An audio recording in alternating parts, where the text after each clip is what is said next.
दोस्तों के साथ शेयर कर देना। प्रैक्टिस सेट सेकंड, पहला क्वेश्चन है, हड़प्पा सभ्यता का प्रमुख स्थल राखीगढ़ी भारत के किस राज्य में स्थित है? राखीगढ़ी कहाँ स्थित है? गुजरात में स्थित है, राजस्थान में स्थित है, हरियाणा में, पंजाब में, इनमें से कोई नहीं। आपको बेटा ऑप्शंस ऐसे देने हैं कि पहले का ए सही है, पहले का बी सही है, पहले का सी सही है, पहले का डी सही है, पहले का ई सही है। इस तरह से बेटा पहले कमेंट्स करना। अब बेटा राखीगढ़ी की चर्चा करें। राखीगढ़ी बेटा हरियाणा राज्य में स्थित है। कहाँ बेटा? भारत के हरियाणा राज्य में राखीगढ़ी स्थित है। पहले का ऑप्शन नंबर सी बिल्कुल सही रहा। ये सिंधु घाटी सभ्यता का सबसे बड़ा पुरातात्विक स्थल है, ये भी पॉइंट याद रखना है। नेक्स्ट क्वेश्चन है, जैन धर्म के 24वें और अंतिम तीर्थंकर भगवान महावीर का जन्म कहाँ हुआ था? भगवान महावीर का जन्म लुम्बिनी में हुआ, कुंडलग्राम में हुआ, पावापुरी में हुआ, कुशीनगर में हुआ, या इनमें से कहीं नहीं? जल्दी बताओ बताओ। सेकंड का ऑप्शन नंबर ए सही, सेकंड का ऑप्शन नंबर बी सही, सेकंड का ऑप्शन नंबर सी सही, सेकंड का डी नंबर सही, सेकंड का ई नंबर सही। देखो बेटा, जब भगवान महावीर की चर्चा करेंगे तो भगवान महावीर जी का जन्म 540 ईसा पूर्व 540 बीसी वैशाली के निकट कुंडल ग्राम में हुआ था। कहाँ बेटा? वैशाली के निकट बेटा कुंड ग्राम में हुआ था। और इन्हें मोक्ष कहाँ प्राप्त हुआ? मोक्ष प्राप्त होता है बेटा पावापुरी में। ये भी पॉइंट याद रखने योग्य है। ऑप्शन हमारा क्या रहा? सेकंड का बी बिल्कुल सही हो जाता है। आप लोगों में से बेटा बहुत सारे कैंडिडेट्स ऐसे हैं जो देख तो रहे हैं पर अभी तक लाइक नहीं किया, तो पहले बेटा लाइक करो। प्रश्न है, मध्य प्रदेश में स्थित प्रसिद्ध सांची का स्तूप का निर्माण किस मौर्य सम्राट ने करवाया था? सांची के स्तूप का बेटा निर्माण चंद्रगुप्त मौर्य ने करवाया, बिंदुसार ने कराया, अशोक ने कराया, दशरथ ने कराया, या इनमें से कोई? अच्छा, मौर्य सम्राट की चर्चा कर रहे हैं तो दशरथ तो आपके नाम से हट ही गया। अब बेटा आपके पास ऑप्शन सिर्फ 4 बचे हैं। इनमें से बेटा बताओ, थर्ड का ऑप्शन ए सही, थर्ड का बी सही, थर्ड का सी सही, थर्ड का डी सही, या थर्ड का ई सही? जल्दी से बताओ, सांची के स्तूप का निर्माण किसने करवाया था? तो सांची का जो बौद्ध धर्म का एक प्रमुख स्तूप है जिसका निर्माण 3rd शताब्दी में हुआ था, और इसका 3rd शताब्दी बीसी में इसका निर्माण हुआ था, बिफोर द क्राइस्ट। और इसका निर्माण सम्राट अशोक ने करवाया था। अर्थात थर्ड का ऑप्शन नंबर सी हमारा बिल्कुल सही हो जाता है। देखो बेटा, ये सेशन आप सभी लोगों की तैयारी करने के लिए इंपॉर्टेंट है। अगर आप द एग्जाम्स बडी को फॉलो कर रहे हैं तो आपको पता होगा कि हम लोगों ने इससे पहले बेटा होम गार्ड में आप लोग इतनी ज्यादा प्रैक्टिस करा दी थी। आप बहुत सारे कैंडिडेट्स कहते थे सर ऐसे क्वेश्चन पेपर में नहीं आते, ऐसे क्वेश्चन कहीं नहीं पूछे जाते। पेपर वैसा ही आएगा जैसा हम आपको बता रहे हैं। क्यों? क्योंकि बेटा हमने बहुत जगह सिलेक्शन लिया है, कई जॉब भी कर रहे हैं, और टीचर्स भी इसी तरह से हैं। तो हमारे कंटेंट में डिले हो सकता है पर सारा कंटेंट आपके एग्जाम्स में आएगा जरूर। प्रश्न है, दिल्ली सल्तनत के किस शासक को उसकी उदारता के कारण लाख बख्श लाखों का दान देने वाला कहा जाता है? लाख बख्श की स्थापना बेटा लाख बख्श किसे कहा जाता है? इल्तुतमिश को, कुतुबुद्दीन ऐबक को, अलाउद्दीन खिलजी को, बलबन को, या इनमें से किसी को नहीं? कमेंट्स बेटा ऐसे करो, चौथे का ए सही, चौथे का बी सही, चौथे का सी सही, चौथे का डी सही, या चौथे का ई सही। जो भी ऑप्शन सही हो तो बेटा लाख बख्श की जो उपाधि है गुलाम वंश के संस्थापक कुतुबुद्दीन ऐबक को मिली क्योंकि वो अपनी दानशीलता के कारण बहुत ज्यादा प्रसिद्ध था। दान बहुत देता था, मतलब लाखों का दान एक बार में दे देता था। चौथे का ऑप्शन नंबर बी बिल्कुल सही हो जाता। नेक्स्ट क्वेश्चन है, 1857 की सिपाही विद्रोह के दौरान सिपाही विद्रोह की शुरुआत मंगल पांडे ने किस छावनी से की थी? सिपाही विद्रोह की शुरुआत बेटा मेरठ से हुई, बैरकपुर से हुई, कानपुर से हुई, अवध से हुई, या इनमें से कहीं नहीं? जल्दी से बेटा बताओ कि जो बेटा सिपाही विद्रोह की शुरुआत कहाँ से होती? ये बेटा आपको पता है ना कि कानपुर जो बेटा मेरठ जो 1857 की क्रांति थी, इसकी बेटा शुरुआत कहाँ पे होती? इसकी शुरुआत होती 29 मार्च 1857 को। हाँ बेटा बिल्कुल ABCD में जवाब देना। अब आपका सही जवाब आया। होता है कि बेटा आपके कमेंट्स यहाँ पे लगभग 5 सेकंड बाद शो कर रहे होते हैं, ठीक है। तो 29 मार्च 1857 को बेटा बैरकपुर छावनी थी। बैरकपुर छावनी कौन सी में कौन सा बेटा? 34वीं बंगाल नेटिव इन्फेंट्री के सिपाही मंगल पांडे ने बैरकपुर पश्चिम बंगाल छावनी में चर्बी वाले कारतूसों का विद्रोह किया और वहां से ये आंदोलन प्रारंभ होता था। पांचवे का ऑप्शन नंबर बी बिल्कुल सही हो गया। नेक्स्ट प्रश्न है, जालियांवाला बाग हत्याकांड 1919 के विद्रोह में किसने अपनी नाइटहुड की उपाधि ब्रिटिश सरकार को वापस कर दी? अब बेटा छठे का ऑप्शन नंबर ए सही है, छठे का ऑप्शन नंबर बी सही है, छठे का ऑप्शन नंबर सी सही, छठे का डी सही, या छठे का ई सही, ये आपको कमेंट्स करना है। देखो जालियांवाला बाग हत्याकांड 1919 में हुआ। इसमें एक व्यक्ति ने अपने नाइटहुड सर की उपाधि ये ब्रिटिश सरकार को वापस दी थी। Sir Mahatma Gandhi, sir Gopal Krishna Gokhale, sir Rabindranath Tagore, या लाला लाजपत राय, या इनमें से कोई नहीं। इसलिए बेटा इनके नाम के आगे सर लगाना भी गलत है, जो मैंने यहाँ पे अभी उच्चारित किया। पहले इन्हें बेटा सर की उपाधि लेकिन उन्होंने वापस कर दी थी। थे कौन बेटा? वो थे रविन्द्रनाथ टैगोर। रविन्द्रनाथ टैगोर। अच्छा जालियांवाला बाग हत्याकांड कब हुआ? ये वो तो बेटा 13 अप्रैल सन 1919 को जालियांवाला बाग में नरसंहार से आहत हो गए गुरुदेव रविन्द्रनाथ टैगोर ने ब्रिटिश उपाधि नाइटहुड रिटर्न कर दी, अर्थात 6 का ऑप्शन नंबर सी बिल्कुल सही हो जाता। नेक्स्ट क्वेश्चन है, भारतीय राष्ट्रीय कांग्रेस की प्रथम महिला अध्यक्ष कौन थी? जल्दी से बेटा बताओ कि सातवें का ऑप्शन नंबर ए सरोजनी नायडू सही है, बी बेशन में एनी बेसेंट सही है, सी सुचेता कृपलानी सही है, डी विजय लक्ष्मी पंडित, या ई इनमें से कोई नहीं। तो बेटा कांग्रेस की महिला अध्यक्ष की चर्चा कर रहे हैं। इन्होंने 1925 में बेटा कांग्रेस की अधिवेशन की थी। अब बेटा पॉइंट याद रखो, कांग्रेस की राष्ट्रीय कांग्रेस की प्रथम महिला अध्यक्ष कौन बनती है? तो बेटा वो व्यक्ति कौन सी थी? जल्दी से बेटा कमेंट्स करो। तो बेटा जो प्रथम महिला अध्यक्ष थी वो थी एनी बेसेंट, अर्थात सातवें का ऑप्शन नंबर बी। इन्होंने कौन से कांग्रेस की अध्यक्षता की थी? इन्होंने बेटा 1925 की कांग्रेस अधिवेशन की अध्यक्षता की। पॉइंट्स याद रखना, भूलना नहीं। नेक्स्ट प्रश्न है, स्वराज मेरा जन्मसिद्ध अधिकार है, मैं इसे लेकर रहूंगा, यह प्रसिद्ध नारा किसने दिया था? भगत सिंह ने, सुभाष चंद्र बोस ने, बाल गंगाधर तिलक ने, चंद्रशेखर आजाद, या इनमें से कोई नहीं।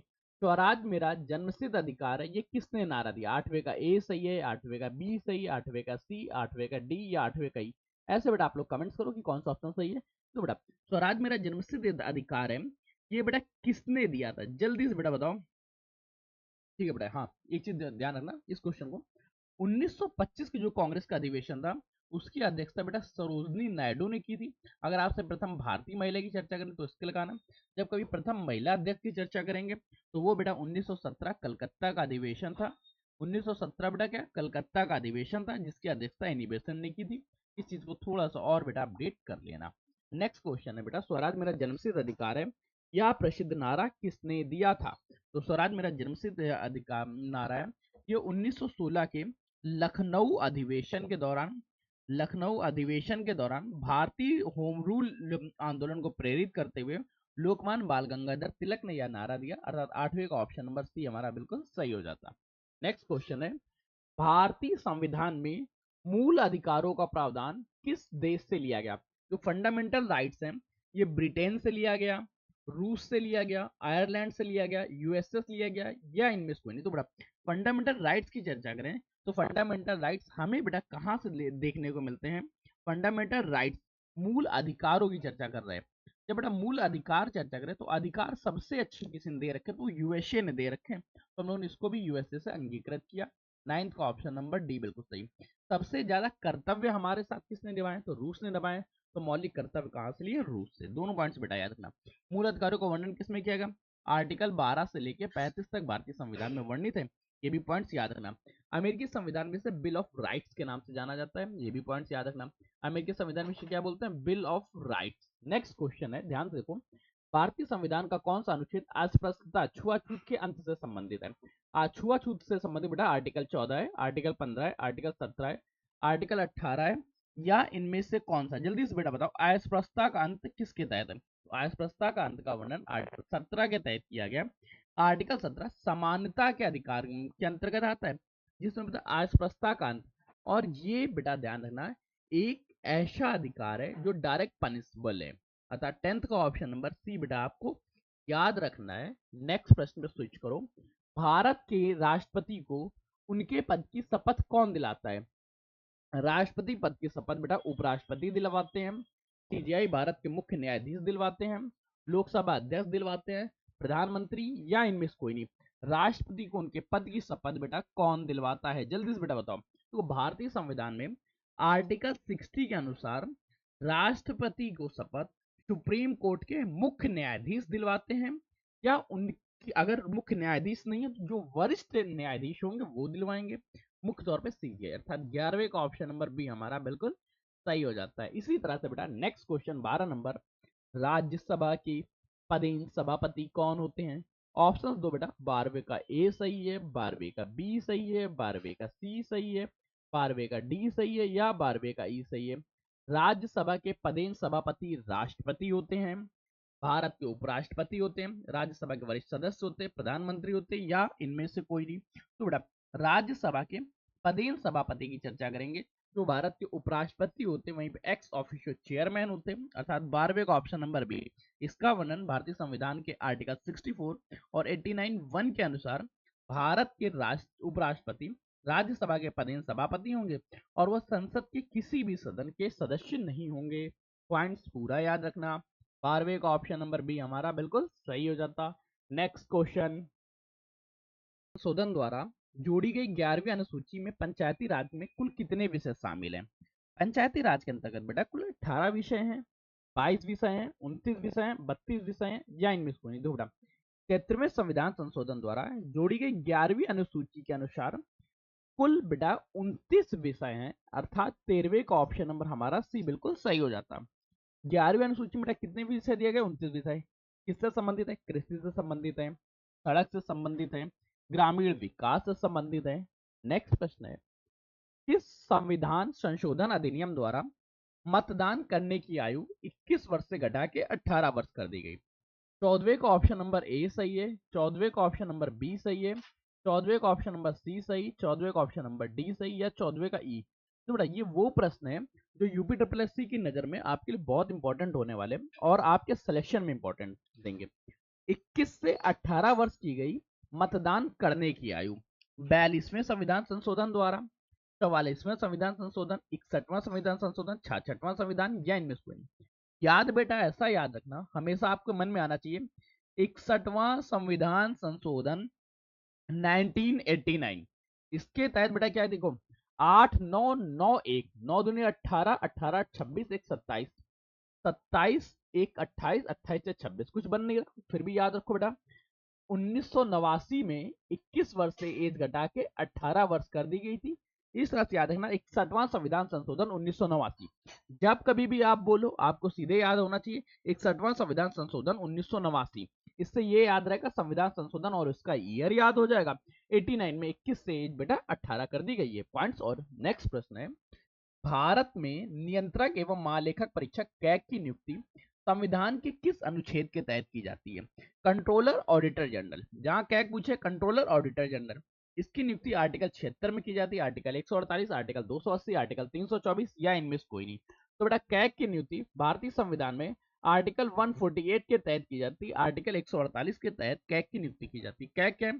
भारत सरकार एवं राज्य सरकार के खातों का ऑडिट करते हैं। ये भी पॉइंट्स बेटा याद रखना। 148 आर्टिकल 15 का बी नंबर बिल्कुल सही हो जाता। नेक्स्ट प्रश्न है, राष्ट्रीय आपातकाल नेशनल इमरजेंसी की उद्घोषणा संविधान के किस अनुच्छेद के तहत की गई?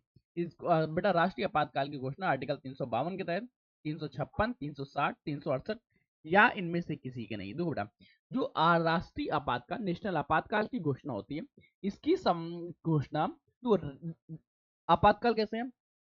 राष्ट्रीय आपातकाल की घोषणा बेटा आर्टिकल 352 के तहत की जाती है, अर्थात 16 का ऑप्शन नंबर ए बिल्कुल सही हो जाता है। नेक्स्ट क्वेश्चन है, मैकमोहन रेखा किन दो देशों की राष्ट्रीय सीमा रेखा है? मैकमोहन रेखा भारत और पाकिस्तान की अंतरराष्ट्रीय सीमा है, भारत और बांग्लादेश की, भारत और चीन की, भारत और नेपाल की या इनमें से किसी की नहीं। तो बेटा याद रखो 1914 में शिमला समझौते से मैकमोहन रेखा का निर्धारण किया गया और मैकमोहन रेखा भारत और भारत के साथ चीन के मध्य की सीमा रेखा है, अतः 17 का ऑप्शन नंबर सी बिल्कुल सही हो जाता है। नेक्स्ट क्वेश्चन है, अरावली पर्वत श्रेणी की सबसे ऊंची चोटी कौन सी है? अरावली पर्वत श्रेणी की सबसे ऊंची चोटी धूपगढ़ है, गुरु शिखर है, अन्नामलाई है, दोदा बेट्टा है या इनमें से कोई नहीं। तो अरावली पर्वत की सबसे ऊंची चोटी की चर्चा करें तो गुरु शिखर है, अर्थात 18वें का ऑप्शन नंबर बी बिल्कुल सही हो जाता है, गुरु शिखर। नेक्स्ट क्वेश्चन है, भारत की सबसे बड़ी मीठे पानी की झील कौन सी है? तो बेटा 19 का ऑप्शन नंबर ए सही है, बी सही है, सी सही है, डी सही है या ई सही है? इसको आपसे ऐसे जवाब देना है। भारत की सबसे बड़ी मीठे पानी की झील पूछा गया। मीठे पानी की जो सबसे बड़ी झील है वो चिल्का झील है लोकटक है, वूलर है, सांबर है, या इनमें से कोई नहीं। तो बेटा याद रखो, जो बेटा वूलर झील है ये जम्मू कश्मीर में स्थित है और ये भारत की सबसे बड़ी मीठे पानी की झील है, अर्थात 19 का ऑप्शन नंबर सी बिल्कुल सही हो जाता है। नेक्स्ट क्वेश्चन पर स्विच करते हैं। अगला क्वेश्चन है, विश्व प्रसिद्ध स्वेज नहर किन दो सागरों को आपस में जोड़ती है? स्वेज नहर बेटा भूमध्य सागर और लाल सागर को आपस में जोड़ती है, काला सागर कैस्पियन सागर को आपस में जोड़ती है, प्रशांत महासागर अटलांटिक महासागर जोड़ती है, बैल्टिक सागर उत्तरी सागर को, या इनमें से किसी को नहीं। जल्दी से बेटा बताओ, स्वेज नहर किन को जोड़ती है? तो स्वेज नहर भूमध्य सागर और लाल सागर को आपस में जोड़ रही होती है, मिस्र में स्थित है, साथ साथ ये कृत्रिम जल मार्ग भी है, ये भी बेटा याद रखना, ये खुद से बेटा बनाया गया मैन मेड है, अर्थात 20 का ऑप्शन नंबर 11 ए बिल्कुल सही रहा, भूमध्य सागर को लाल सागर से जोड़ती है। नेक्स्ट क्वेश्चन है, भारत में अधिकांश वर्षा किस मानसून प्रणाली के कारण होती है? भारत में उत्तर पश्चिम पूर्व मानसून के कारण ज्यादा वर्षा होती है, दक्षिण पश्चिम मानसून के कारण, पश्चिमी विक्षोभ के कारण, लौटते हुए मानसून के कारण, या इनमें से किसी के लिए नहीं। जल्दी से बेटा बताओ, 21 का ऑप्शन नंबर ए सही, 21 का ऑप्शन नंबर बी सही, 21 का ऑप्शन नंबर सी सही, 21 का ऑप्शन नंबर डी सही, या 21 का ऑप्शन नंबर ई सही। निम्नलिखित में से कौन सा ऑप्शन सही है? देखो, भारत में जो मानसून का प्रमुख कारण है वो है दक्षिण पश्चिमी मानसून, अर्थात 31 का ऑप्शन नंबर बी बिल्कुल सही रहा, और ये भारत में लगभग जून से लेकर सितंबर के माह तक सर्वाधिक होती है, और इसी महीने में बेटा लगभग भारत की 75 से 80% वर्षा हो जाती है। नेक्स्ट क्वेश्चन है, चाय और कॉफी की खेती के लिए सबसे उपयुक्त मिट्टी कौन सी मानी जाती है? चाय और कॉफी के लिए सबसे उपयुक्त मिट्टी बेटा जलोढ़ मिट्टी है, काली मिट्टी है, लेटेराइट मिट्टी है, लाल मिट्टी, या इनमें से कोई नहीं। चाय और कॉफी की खेती के लिए सबसे उपयुक्त मिट्टी कौन सी है? तो चाय और कॉफी के लिए सबसे उपयुक्त मिट्टी है वह बेटा कौन सी है? तो बेटा लेटेराइट मिट्टी में अपनी अम्लीय प्रकृति होती है, इस वजह से यह मृदा सबसे अच्छी मानी जाती, अर्थात 22 का ऑप्शन नंबर सी बिल्कुल सही हो गया, लैटेराइट मृदा। नेक्स्ट प्रश्न है, हमारे सौर मंडल का सबसे चमकीला और सबसे गर्म ग्रह कौन सा है? जल्दी से बताओ, 23 का ऑप्शन नंबर ए सही है, 23 का ऑप्शन नंबर बी सही है, 23 का ऑप्शन नंबर सी सही है, 23 का ऑप्शन नंबर डी सही है, या 23 का ऑप्शन नंबर ई सही है। हमारे सौर मंडल का सबसे चमकीला ग्रह कौन सा है, सबसे गर्म ग्रह कौन सा है? तो बेटा बुध ग्रह, शुक्र, मंगल, पृथ्वी, बृहस्पति, या इनमें से कोई नहीं। तो बेटा शुक्र ग्रह सबसे चमकीला और गर्म ग्रह है, 23 का ऑप्शन नंबर बी बिल्कुल सही हो जाता। नेक्स्ट प्रश्न है, भारत का केंद्रीय बैंक कौन सा है? State bank of India, reserve bank of India, central bank of India, Punjab national bank, इनमें से कोई नहीं। जल्दी से बताओ, भारत का केंद्रीय बैंक कौन है? 24 का ऑप्शन नंबर ए सही, 24 का ऑप्शन नंबर बी सही, 24 का ऑप्शन नंबर सी सही, 24 का ऑप्शन नंबर डी सही, या 24 का ऑप्शन नंबर ई सही। तो बेटा भारत के केंद्रीय बैंक की चर्चा करेंगे तो भारत का केंद्रीय bank reserve bank of India RBI है, अर्थात 24 का ऑप्शन नंबर बी बिल्कुल सही हो जाता। नेक्स्ट क्वेश्चन है, भारत की प्रथम पंचवर्षीय योजना किस मॉडल पे आधारित थी? बेटा प्रथम पंचवर्षीय योजना कब से चलती? 1951 से लेकर 56 तक चली। इसका बेटा मॉडल कौन सा था? PC Mahalanobis model, Harrod Domar model, Gadgil model, जैन डब्ल्यू मिलर मॉडल, या इनमें से कोई नहीं। जल्दी से बेटा बताओ, 25 का ऑप्शन नंबर ए सही है, 25 का बी सही है, 25 का सी सही है, 25 का डी सही, या 25 का ई सही। दो बेटा आप सभी लोगों को कमेंट सबसे ज्यादा करने हैं, जो भी लोग बेटा सेशन को अभी तक जुड़े हुए आप सभी लोग बेटा कमेंट्स करो, अपने दोस्तों के साथ शेयर करो। इस सिंगल वीडियोस पे 1000 मिनिमम बेटा व्यूज चाहिए, ये आप लोगों के लिए एम रखा गया है, कम से कम 1000 से 2000 व्यूज आने चाहिए, तब तो बेटा ऐसा सेशन और कराने में भी मजा आती है। तो बेटा जो बेटा प्रथम पंचवर्षीय योजना थी 51 से लेकर 56 तक चलती है, इसका मॉडल था हैराल्ड डोमार मॉडल। कौन सा था बेटा? Herald Domar model, option number 11, 25 का बी बिल्कुल सही हो जाता। प्रथम पंचवर्षीय योजना हैराल्ड डोमार मॉडल पे थी, जिसका मुख्य रूप से कृषि को विकास करना, बांध का निर्माण करना और सिंचाई व्यवस्था सुचारू रूप से संचालित करना। नेक्स्ट प्रश्न है, भारतीय अर्थव्यवस्था में कृषि, वानिकी और मत्स्य पालन किस क्षेत्र के अंतर्गत आते हैं? प्राथमिक क्षेत्र, द्वितीय क्षेत्र, तृतीय, चतुर्थ, या इनमें से कोई? देखो बेसिक सबसे ज्यादा नीड है, जो बेसिक वर्क हो रहे हैं वो सभी वर्क प्राथमिक क्षेत्र में आते हैं, चाहे मत्स्य पालन हो, कृषि, वानिकी, जो खेतों से जुड़े हैं। 26 का ऑप्शन नंबर ए बिल्कुल सही। नेक्स्ट क्वेश्चन है, भारत में आयकर किस प्रकार का कर? आयकर प्रत्यक्ष कर है, अप्रत्यक्ष कर है, प्रतिगामी है, मूल वर्धित है, या इनमें से कोई नहीं। तो देखो बेटा, आयकर एक प्रत्यक्ष कर है जो डायरेक्ट उसी व्यक्ति पर लगाया जाता है जो इनकम कमाता है, अतः 27 को ऑप्शन नंबर बी बिल्कुल सही। नेक्स्ट क्वेश्चन है, भारत में बैंकिंग क्षेत्रों में सुधार में से संबंधित प्रसिद्ध समिति कौन सी है? बैंकों में सुधार से संबंधित चलैया समिति है, केलकर समिति है, नरसिम्हन समिति है, कोठारी आयोग है, या इनमें से कोई नहीं। तो देखो बेटा, भारत में बैंकिंग को सुधारने के लिए बेटा कोठारी आयोग नरसिम्हन समिति आती है। नरसिम्हन समिति ने बेटा कब, भारत सरकार ने 1991 और 1998 में नरसिम्हन की अध्यक्षता में समितियों का गठन किया, जिन्होंने बेटा बैंकिंग सुधारों, वित्तीय क्षेत्र में व्यापक सुधारों की सिफारिश की। अर्थात 28 का ऑप्शन नंबर सी बिल्कुल सही हो जाता है, नरसिम्हन समिति।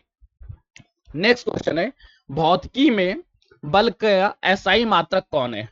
बल का एसआई मात्रक बेटा जूल है, न्यूटन है, पास्कल है, वाट है, या इनमें से कोई नहीं। बल का बेटा एसआई मात्रक कौन है? तो बेटा बल का एसआई मात्रक न्यूटन। 29 का ऑप्शन नंबर बी बिल्कुल सही। नेक्स्ट क्वेश्चन है, दिन में के समय अच्छा आकाश रंग नीला रंग क्यों दिखाई देता है? प्रकाश के परावर्तन के कारण, प्रकाश के अपवर्तन के कारण, प्रकाश के प्रकीर्णन के कारण, पूर्ण आंतरिक परिवर्तन के कारण, या इनमें से कोई नहीं। जल्दी से बताता हूं, आकाश का नीला रंग क्यों दिखाई देता है? आकाश का नीला रंग बेटा प्रकाश के प्रकीर्णन स्कैटरिंग के कारण दिखाई देता है। अर्थात 30 का ऑप्शन नंबर सी बिल्कुल सही हो जाता है। नेक्स्ट क्वेश्चन है, निम्नलिखित में से किसे लाफिंग गैस, हंसाने वाली गैस कहते हैं? लाफिंग गैस कार्बन मोनोऑक्साइड को कहते हैं, सल्फर डाइऑक्साइड, नाइट्रस ऑक्साइड को, हाइड्रोजन सल्फाइड को, या इनमें से किसी को नहीं। जल्दी से बताता हूं कि लाफिंग गैस, हंसाने वाली गैस किसे कहा जाता है? तो लाफिंग गैस की जो संज्ञा है यह मिलती है नाइट्रस ऑक्साइड को। अर्थात 31 का ऑप्शन नंबर सी बिल्कुल सही हो जाता है। नेक्स्ट क्वेश्चन है, सिरका विनेगर को मुख्य रूप से कौन सा अम्ल पाया जाता है? सिरके में बेटा सिट्रिक एसिड पाया जाता है, acetic acid, lactic acid, tartaric acid, या इनमें से कोई नहीं। जल्दी से बेटा कमेंट करके बताओ कि निम्नलिखित में से कौन सा ऑप्शन सही है, सिरके में कौन सा एसिड पाया जाता है? 32 का ऑप्शन वैसे लिखना है, 32 का ए सही तो ए लिख देना, 32 का बी सही हो 32.बी लिख देना, 32 का सी सही हो सी लिख देना, 32 का डी सही हो डी, 32 का ई सही हो तो ई लिख देना। ऐसे बेटा जवाब दिया करो ताकि हम लोग आपके क्वेश्चन को समझ सके कौन सा क्वेश्चन सही है। सिरके का बेटा में कौन सा एसिड पाया जाता है? तो सिरके में लगभग 5 से 8% तक एसिटिक एसिड पाया जाता है। CH3COOH इसका बेटा केमिकल फॉर्मूला होता है, ये भी याद रखना। 32 का ऑप्शन नंबर सी बिल्कुल सही। नेक्स्ट क्वेश्चन है, मानव शरीर में कोशिका का पावर हाउस किसे कहते हैं? Power house of the cell ribosome को कहा जाता है, लाइसोसोम को कहा जाता है, माइटोकॉन्ड्रिया को कहा जाता है, गोल्गी को कहा जाता है, या इनमें से किसी को नहीं। तो power house of the cell जो है ये संज्ञा माइटोकॉन्ड्रिया को दिया जाता है। अर्थात 33 का ऑप्शन नंबर सी बिल्कुल सही हो जाता है। माइटोकॉन्ड्रिया को बेटा power house of the cell कहा जाता है। 33 ऑप्शन नंबर सी बिल्कुल सही। नेक्स्ट क्वेश्चन है, कौन सा रक्त समूह सर्वदाता कहलाता है? सर्वदाता रक्त समूह ए बी है, ए है, बी है, ओ है, या इनमें से कोई नहीं। सर्वदाता रक्त समूह बेटा कौन सा है? तो बेटा रक्त समूह जो ओ है इसको बेटा सर्वदाता कहते हैं, ए बी को बेटा सर्वग्राही कहते हैं। ए बी क्या है? सर्वग्राही। ओ क्या है? सर्वदाता है। दोनों पॉइंट्स बेटा याद रखना। 34 का ऑप्शन नंबर डी हमारा बिल्कुल सही। नेक्स्ट क्वेश्चन है, मलेरिया रोग किस परजीवी के कारण होता है और इसका वाहक कौन है? मलेरिया रोग का वाहक बेटा वायरस एडीज मच्छर है, प्लाज्मोडियम मादा एनाफ्लीज मच्छर है, बैक्टीरिया है, फंगस है, इनमें से कोई नहीं। जल्दी से बेटा बताओ कि मलेरिया रोग का वाहक कौन है? 35 का ऑप्शन नंबर ए सही, 35 का ऑप्शन नंबर बी सही, 35 का ऑप्शन नंबर सी सही, 35 का डी सही, या 35 का ई सही। तो बेटा याद रखो, मलेरिया जो है प्लाज्मोडियम मादा एनाफ्लीज मच्छर से फैलता है। अर्थात ऑप्शन कह रहा 35 का ऑप्शन नंबर बी बिल्कुल सही हो जाता। नेक्स्ट क्वेश्चन है, एक वयस्क मानव के कंकाल में कुल कितनी हड्डियां होती हैं? 200, 206, 212, 300, या इनमें से कोई नहीं। बड़ा मानव शरीर में, वयस्क मानव शरीर में 206 हड्डियां, और शिशु अवस्था में उसके बाद नवजात शिशु की चर्चा करें, नवजात शिशु में 300 हड्डियां पाई जाती। ये भी पॉइंट्स याद रखना।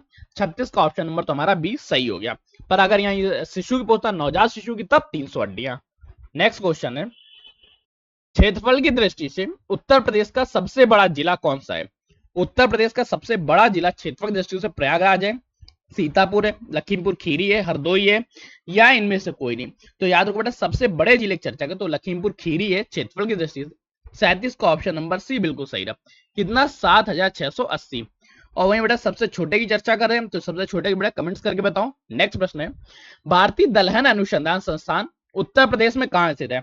दलहन अनुसंधान संस्थान वाराणसी में है, लखनऊ में, कानपुर में, आगरा में, इनमें से कोई नहीं। तो बेटा आप लोगों को कमेंट्स करना है 38 का ए सही, 38 का बी सही, 38 का ऑप्शन नंबर सी सही, 38 का ऑप्शन नंबर डी सही। निम्नलिखित में से कौन सा ऑप्शन सही है? ई नंबर मैं आप लोगों को इसमें छोड़ देता हूं। आप लोग बेटा 25% का तो प्रॉफिट भी हो गया। तो बेटा जब दलहन अनुसंधान संस्थान की चर्चा करेंगे तो वो कानपुर में स्थित है, अर्थात 38 का ऑप्शन नंबर सी बिल्कुल सही हो जाता है। अच्छा, आप लोगों को ये सीरीज कैसी लग रही है? ये क्वेश्चन पसंद आ रहा है या नहीं आ रहा है? एक जिला एक उत्पाद योजना के तहत उत्तर प्रदेश का कौन सा जिला ताला उद्योग के लिए प्रसिद्ध है? ताला उद्योग के लिए बेटा मुरादाबाद प्रसिद्ध है, मेरठ, अलीगढ़, सहारनपुर या इनमें से कोई नहीं। याद रखना बेटा ताला उद्योगों के लिए अलीगढ़ प्रसिद्ध है, अलीगढ़ के ताले। 39 का ऑप्शन नंबर सी बिल्कुल सही हो जाता। नेक्स्ट प्रश्न है, ऐतिहासिक शहर जौनपुर किस नदी के तट पर बसा है? जौनपुर बेटा जहां बटेश्वर मेला भी लगता है। जौनपुर में बटेश्वर मेला लगता है या नहीं लगता है? बटेश्वर मेला आगरा का है, ठीक है, ये भी ध्यान देना। ठीक है, जौनपुर जो है ये गंगा नदी पे है, यमुना नदी पे, गोमती नदी, सरयू नदी या इनमें से कोई नहीं। तो बेटा गोमती नदी पे के तट पर स्थित है जौनपुर मेला, जिसको बेटा पूर्व का सिराज कहा जाता है। इसको बेटा पूर्व का सिराज कहा जाएगा, या इसको बेटा निक नाम सिराजे हिंद के नाम से भी जाना जाता है। किसको बेटा? सिराजे हिंद के नाम से जाना जाता है। ये दोनों बेटा पॉइंट्स याद रखना। स्थापना किसने की? इसकी स्थापना बेटा फिरोज शाह तुगलक द्वारा की गई। किसके द्वारा? फिरोज शाह तुगलक द्वारा इसकी स्थापना होती है। 40 का ऑप्शन नंबर सी बिल्कुल सही। नेक्स्ट क्वेश्चन है, उत्तर प्रदेश का प्रसिद्ध बटेश्वर मेला किस जिले में आयोजित किया जाता है? बटेश्वर मेला बलिया में, आगरा में, मथुरा में, सोनभद्र में या इनमें से कोई नहीं। जल्दी से बता दो। 41 का ऑप्शन नंबर ए सही है, 41 का ऑप्शन नंबर बी सही है, 41 का ऑप्शन नंबर सी, 41 का ऑप्शन नंबर डी या कोई और सही है। तो बेटा याद रखो, जो बटेश्वर मेला की चर्चा करेंगे, बटेश्वर मेला आगरा जिले में लगता है, यमुना नदी के किनारे। 41 का ऑप्शन नंबर बी हमारा बिल्कुल सही। नेक्स्ट प्रश्न है, 1857 की क्रांति के दौरान अवध से विद्रोह का नेतृत्व किसने किया था? 1857 की क्रांति में अवध से विद्रोह, अवध अर्थात लखनऊ से विद्रोह बेगम हजरत महल ने किया, रानी लक्ष्मीबाई ने, कुंवर सिंह ने, तात्या टोपे ने या इनमें से किसी ने नहीं। जल्दी बेटा कमेंट्स करो। 42 का ऑप्शन नंबर ए सही, 42 का ऑप्शन नंबर बी सही है, 42 का ऑप्शन नंबर सी सही, 42 का ऑप्शन नंबर डी सही या 42 का ऑप्शन नंबर ई सही है। तो बेटा याद रखो, अवध से चर्चा करेंगे, अवध से बेटा इसका नेतृत्व बेगम हजरत महल ने किया। 42 का ऑप्शन नंबर ए बिल्कुल सही हो जाता। अब बेटा बेगम हजरत महल का क्या था बेटा? याद रखना, इनका एक अल्पवयस्क पुत्र था विजरिस कादिर, जिनको नवाब घोषित कर दिया था अंग्रेजों को, बात नहीं बनी उस बारे में बेटा हो गया। ठीक है, नेक्स्ट क्वेश्चन है, कथक किस राज्य का शास्त्रीय नृत्य है? कथक बेटा केरल का है, option number A. Option number B में बेटा लिखा हुआ है कि उत्तर प्रदेश का, ऑप्शन नंबर सी मणिपुर का, ऑप्शन नंबर डी बेटा उड़ीसा का, ऑप्शन नंबर ई बेटा इनमें से किसी ने। कथक की चर्चा करेंगे तो बेटा कथक उत्तर प्रदेश का, उत्तर भारत का प्रसिद्ध है, अर्थात 43 का ऑप्शन नंबर बी बिल्कुल सही हो जाता, उत्तर प्रदेश। नेक्स्ट क्वेश्चन है, प्रसिद्ध लोक नृत्य बिहू का संबंध भारत के किस राज्य से है? बिहू का संबंध पंजाब से है, असम से है, गुजरात से, महाराष्ट्र से या इनमें से किसी से नहीं। जल्दी से बताता हूं, बिहू का संबंध किस राज्य से है? 44 का ऑप्शन नंबर ए सही, 44 का ऑप्शन नंबर बी सही, 44 का ऑप्शन नंबर सी, 44 का ऑप्शन नंबर डी सही या निम्नलिखित में से कौन सा 44 का ऑप्शन नंबर सही है? तो बेटा याद रखना, बिहू का संबंध असम राज्य से है, या साल में 3 बार मनाया जाता है। कब बेटा? एक रोंगाली, कोंकणी, बेटा याद रखना, रोंगाली, कोंगाली और भोगाली बिहू, भोगाली बिहू कृषि चक्रों के आधार पे, अर्थात ऑप्शन नंबर 11 44 का ऑप्शन नंबर बी बिल्कुल सही। नेक्स्ट क्वेश्चन है, यूनेस्को विश्व धरोहर स्थल में कोणार्क का सूर्य मंदिर, जिसको ब्लैक पगोड़ा के नाम से जाना जाता है, ये कहां पे स्थित है? जो बेटा ब्लैक पगोड़ा है ये कर्नाटका में स्थित है, मध्य प्रदेश में स्थित है, उड़ीसा में स्थित है, तमिलनाडु में स्थित है। जल्दी से बेटा बताओ, जो ब्लैक पगोड़ा है ये बेटा कहां पे स्थित है? इतना छोटा सा प्रश्न है, ये तो आपको पता ही होगा। बेटा ब्लैक पगोड़ा की चर्चा करें तो ब्लैक पगोड़ा बेटा उड़ीसा में स्थित है, अर्थात 45 का ऑप्शन नंबर सी बिल्कुल सही हो जाता, उड़ीसा। नेक्स्ट क्वेश्चन है, संयुक्त राष्ट्र संघ यूएनओ का मुख्यालय कहां स्थित है? यूनेवा का मुख्यालय बेटा जिनेवा में है, ब्रिटिश डीसी में है, न्यूयॉर्क में है, पेरिस में या इनमें से कोई नहीं। जल्दी से बेटा बताओ, यूएनओ का मुख्यालय कहाँ स्थित है? यूएनओ की स्थापना कब होती? 24 अक्टूबर 1945 को। अब बेटा ऑप्शंस क्या हुआ? 46 का ऑप्शन नंबर ए सही, 46 का ऑप्शन नंबर बी सही, 46 का ऑप्शन नंबर सी सही, 46 का ऑप्शन नंबर डी सही। कौन सा सही हुआ? जो यूएनओ का मुख्यालय है ये बेटा न्यूयॉर्क में है। न्यूयॉर्क बेटा अमेरिका मैनहट्टन में, ये बेटा याद रखना, यहाँ कभी मैनहट्टन भी लिखा आएगा। ऑप्शन नंबर 46 का सी हमारा सही। नेक्स्ट प्रश्न है, अंतरराष्ट्रीय योग दिवस प्रतिवर्ष कब मनाया जाता है? योग दिवस 5 जून को मनाया जाता है, 21 जून, 11 जुलाई, 29 अगस्त या कब? तो याद रखो बेटा, उत्तरी गोलार्ध का सबसे बड़ा दिन 21 जून को होता है, तो 21 जून को ही अंतरराष्ट्रीय योग दिवस भी मनाया जाता है, अर्थात 47 का ऑप्शन नंबर बी बिल्कुल सही हो जाता है। शुरुआत कब होती? सन 2015 से इसकी शुरुआत होती है, श्री नरेंद्र दामोदर मोदी जी द्वारा। नेक्स्ट प्रश्न है, भारत का सर्वोच्च नागरिक कौन है? भारत का सर्वोच्च नागरिक पद्म विभूषण वाले व्यक्ति धारक है, परमवीर पद धारक है, भारत रत्न धारक, अशोक चक्र, या इनमें से कोई? देखो, देश का सर्वोच्च सम्मान भारत रत्न, जो व्यक्ति इसको धारण करता है उन्हें बेटा भारत का दो प्रश्न पूरा, भारत का सर्वोच्च नागरिक सम्मान कौन सा है? अगर भारत का सर्वोच्च व्यक्ति की चर्चा करें तो वो राष्ट्रपति है, और जो बेटा भारत रत्न धारण करते हैं वो सेकंड व्यक्ति पे, सेकंड स्तर पे आते हैं। या आपसे ये भी पूछा जाएगा, नागरिकता क्रम में भारत का द्वितीय नागरिक किसे माना जाता है? जो भारत रत्न धारण करते हैं, और ये भारत का सर्वोच्च नागरिक रत्न है, अर्थात 48 का ऑप्शन नंबर सी बिल्कुल सही हो जाता है, भारत का सर्वोच्च नागरिक सम्मान है। नेक्स्ट क्वेश्चन है, थॉमस कप का संबंध किस खेल से है? थॉमस कप बेटा बैडमिंटन से संबंधित है, टेनिस से, क्रिकेट से, गोल्फ से, या इनमें किसी से नहीं? बेटा थॉमस कप का संबंध है वो बैडमिंटन से है, अर्थात 49 का ऑप्शन नंबर ए बिल्कुल सही हो जाता है। सन 2022 में सबसे पहली बार भारत ने थॉमस कप जीता था, ये भी पॉइंट याद रखना। प्राचीन भारतीय नीति कथाओं के में प्रसिद्ध ग्रंथ संग्रह पंचतंत्र के लेखक कौन माने जाते हैं? पंचतंत्र कालिदास ने लिखा, चाणक्य ने लिखा, विष्णुगुप्त ने लिखा, वाल्मीकि ने लिखा। थोड़ा पंचतंत्र संस्कृत में लिखा होगा, और इसको मुख्य रूप से विष्णु शर्मा ने लिखा, अर्थात 50 का ऑप्शन नंबर सी बिल्कुल सही हो जाता। तो ये बड़ा महत्वपूर्ण प्रश्न